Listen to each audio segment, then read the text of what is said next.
9 अप्रैल का वो मनहूस दिन। बिहार के अररिया जिले का फारबिसगंज इलाका। सुबह का वक्त था और बाजार अपनी पूरी रौनक के साथ खुल चुका था। लोग सब्जियों की खरीदारी कर रहे थे, गाड़ियों की आवाजाही शुरू हो चुकी थी और चारों तरफ रोजमर्रा की वो जानी पहचानी चहल पहल थी।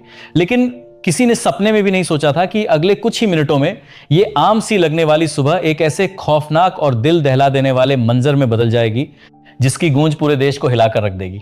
दोस्तों, आज की कहानी कोई आम क्राइम स्टोरी नहीं है। ये कहानी है उस गुस्से की जो इंसान को हैवान बना देता है। ये कहानी है उस खौफनाक खेल की जिसे देखकर वहां खड़े सैकड़ों लोगों की सांसें हलक में अटक गईं। और ये कहानी है उस भीड़ की जिसने कानून को अपने हाथ में लेकर सड़क पर ही मौत का फैसला सुना दिया। जब आप इस पूरी वारदात को सुनेंगे तो आपके रोंगटे खड़े हो जाएंगे और आप सोचने पर मजबूर हो जाएंगे कि क्या सच में एक इंसान दूसरे इंसान के साथ ऐसा कर सकता है। कहानी की शुरुआत होती है अररिया के जोगबनी से सटे एक छोटे से गांव अमौना से। इस गांव के वार्ड नंबर 21 में रहने वाला नबी हुसैन, जिसे कुछ लोग अली हुसैन भी कहते थे, एक बेहद ही साधारण सा इंसान था। नबी पेशे से एक पिकअप वैन का ड्राइवर था। घर में उसकी पत्नी, 2 बेटियां और एक बेटा था। पूरे परिवार का पेट पालने की जिम्मेदारी नबी के ही कंधों पर थी। गरीबी ऐसी थी कि नबी को दिन रात एक करना पड़ता था। वो हर रोज रात के अंधेरे में ही अपने घर से निकल जाता था ताकि सुबह सुबह फारबिसगंज की कृषि उत्पादन बाजार समिति में समय पर माल पहुंचा सके। उस दिन भी कुछ ऐसा ही हुआ। रात के करीब 2 बज रहे थे जब नबी हुसैन अपने घर से निकला। उसकी पत्नी और बच्चे गहरी नींद में सो रहे थे। नबी ने चुपचाप अपनी गाड़ी निकाली और पसमतिया की तरफ निकल पड़ा ताकि वहां से सामान लोड करके बाजार समिति पहुंच सके। उसे क्या पता था कि आज वो जिस सफर पर जा रहा है वहां से वो कभी लौटकर वापस नहीं आएगा। उसे क्या पता था कि आज वो अपने बच्चों का चेहरा आखिरी बार देख रहा है। दूसरी तरफ फारबिसगंज के सुल्तान पोखर चौहान टोला का रहने वाला 35 साल का रवि चौहान भी अपनी सुबह की शुरुआत कर रहा था। रवि एक बहुत ही गरीब परिवार से था और बाजार समिति के गेट नंबर 2 के पास अपना एक छोटा सा ठेला लगाकर सत्तू बेचता था। रवि की जिंदगी में वैसे तो सब कुछ सामान्य लगाता कर रवि कर वो लगता था, लेकिन उसके मन के अंदर एक ऐसा ज्वालामुखी सुलग रहा था जिसके बारे में किसी को भनक तक नहीं थी। दरअसल 35 साल की उम्र हो जाने के बावजूद रवि की शादी नहीं हुई थी।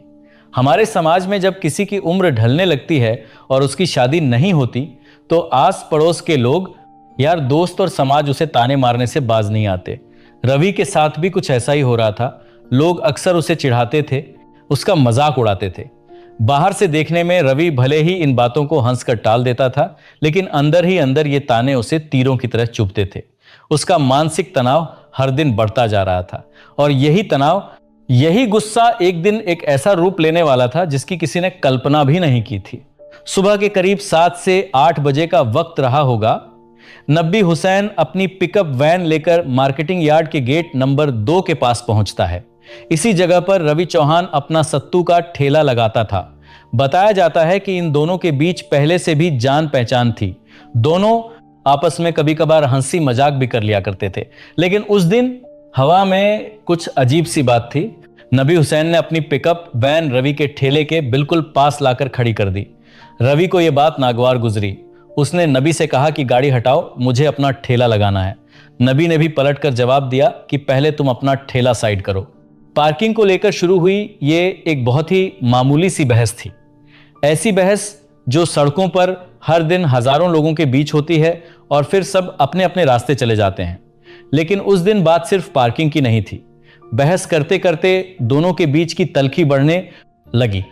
बात तू मैं से होते हुए गाली गलौज तक पहुंच गई और तभी नबी हुसैन के मुंह से एक ऐसा जुमला निकल गया जिसने रवि के दिमाग की नसें फाड़ दी।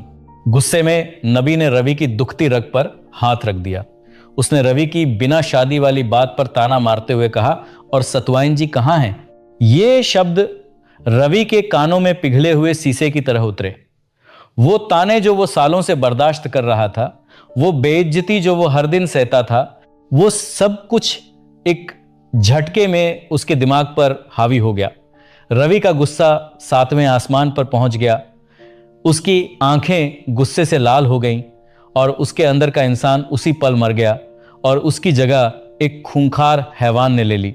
रवि का आपा पूरी तरह से खो चुका था। उसने अपने ठेले के पास से कुछ ऐसा उठाया जिसे देखकर वहां खड़े लोगों की सांसें थम गईं।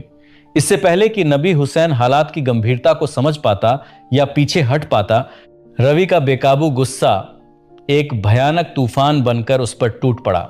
अगले ही पल वहां एक ऐसी खौफनाक घटना घटी जिसने पूरे माहौल को दहला दिया। एक दिल चीर देने वाली चीख गूंजी और फिर सब कुछ धुंधला सा हो गया। नबी खुद को संभालने की जद्दोजहद कर रहा था, लेकिन रवि के सिर पर उस वक्त एक अलग ही जुनून सवार था। उसने बिना सोचे समझे अपने गुस्से की सारी हदें पार कर दी।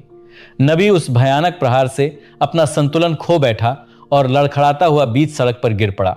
गहरे सदमे और पीड़ा में डूबा हुआ नबी जमीन पर बेसुध सा पड़ा हुआ था। लेकिन कहानी यहां खत्म नहीं होती दोस्तों। इसके बाद जो हुआ वो सुनकर आपकी रूह कांप जाएगी। रवि का गुस्सा यहीं शांत नहीं हुआ। वो अपनी सुध-बुध खो चुका था। वो जमीन पर गिरे हुए बेबस नबी के और करीब चला गया। नबी अपने बचाव के लिए पूरी जद्दोजहद कर रहा था, लेकिन रवि के उस बेकाबू आवेश के आगे वो पूरी तरह निढाल हो चुका था।